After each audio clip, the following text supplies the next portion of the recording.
ఓం శ్రీ మాత్రే నమః. అందరికీ నమస్కారం అండి. ఈ 2025వ సంవత్సరంలో మొదటి సూర్యగ్రహణం ఏ రోజున వస్తుంది? భారతదేశంలో కనిపిస్తుందా? మరి గర్భిణీ స్త్రీలు ఎలాంటి నియమాలను పాటించాలి? వాటన్నిటిని గురించి ఈ వీడియోలో అయితే మనం తెలుసుకుందాము. మొదటి సూర్యగ్రహణం 29 మార్చి 2025 శనివారం అమావాస్య రోజునైతే వచ్చింది. మరి పట్టు సమయం గనక చూసుకుంటే ఉదయం 8:50 మొదలయ్యి విడుపు సమయం మధ్యాహ్నం 12:43 వరకైతే ఉంది. ప్రతి ఏడాది సూర్య చంద్ర గ్రహణాలు ఏర్పడుతూ ఉండడం సాధారణ విషయమే.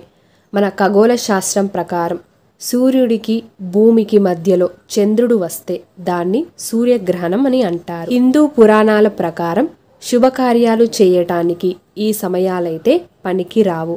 గ్రహణాల సమయంలో ఎలాంటి శుభకార్యాలు చేయడానికైతే లేదు. ఈ సూర్యగ్రహణం భారతదేశంలో పాక్షిక సూర్యగ్రహణంగానే ఉంటుంది. మనము నియమాలైతే ఏం పాటించవలసిన అవసరమైతే లేదు.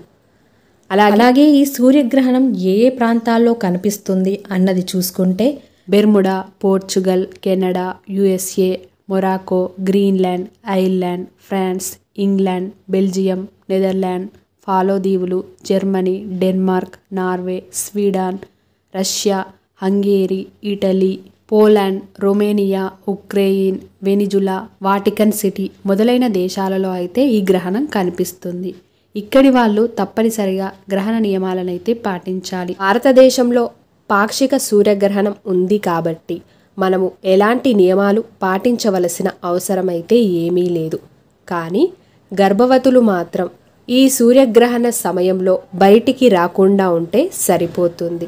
ప్రపంచంలో సూర్యగ్రహణం ఎక్కడ ఉన్నా కానీ సూర్యుడి కిరణాలు మన ప్రపంచమంతా కూడా పడుతూ ఉంటాయి కాబట్టి గర్భవతులు ఈ గ్రహణ సమయంలో బయటికి రాకుండా ఉండడమే మంచిది.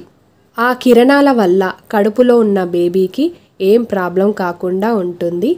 అలాగే సూర్యగ్రహణం పట్టు విడుపు సమయాలు పూర్తయిన తర్వాత బయటికి వెళ్ళవచ్చు. ఈ సంపూర్ణ సూర్యగ్రహణం ఉన్న దేశాలలో గ్రహణ నియమాలు మొత్తం కూడా పాటించాలి. అలాగే గ్రహణం సమయంలో పట్టు విడుపు స్నానాలను కూడా తప్పకుండా చేయాలి. అలాగే గర్భవతులు ఉన్నట్లయితే తేలికపాటి ఆహారాన్ని తీసుకోవాలి. ఈ గ్రహణ సమయంలో పట్టు విడుపు స్నానాలను కూడా చేసి పూజా మందిరాన్ని కూడా క్లోజ్ చేసి విడుపు స్నానం అయిపోయిన తర్వాత పూజా మందిరాన్ని మొత్తం కూడా శుభ్రపరచుకోవాలి. అలాగే గ్రహణ నియమాలను ఎలా పాటించాలి, ఏమేం పాటించాలి వాటన్నిటిని గురించి కూడా సపరేట్గా వీడియో అనేది చేసి పెట్టాను. లింక్ డిస్క్రిప్షన్లో ఇస్తాను. ఏ దేశంలో ఈ సూర్యగ్రహణం సంపూర్ణంగా అయితే ఉందో వాళ్ళు ఆ నియమాలన్నీ కూడా తప్పకుండా పాటించాలి. మన భారతదేశంలో పాక్షిక సూర్యగ్రహణం ఉంది కాబట్టి అన్ని నియమాలు పాటించవలసిన అవసరమైతే ఏమీ లేదు. కానీ గర్భవతులు గ్రహణ సమయంలో బయటికి రాకుండా ఉంటే సరిపోతుంది. ఈ వీడియో మీకు నచ్చినట్లయితే తప్పకుండా మీ యొక్క లైక్తో నాకు సపోర్ట్ని తెలియజేసి మరిన్ని వీడియోస్ కోసం మన ఛానల్ని సబ్స్క్రైబ్ చేసుకొని పక్కన ఉన్న బెల్ ఐకాన్ని కూడా క్లిక్ చేయండి. ధన్యవాదములు.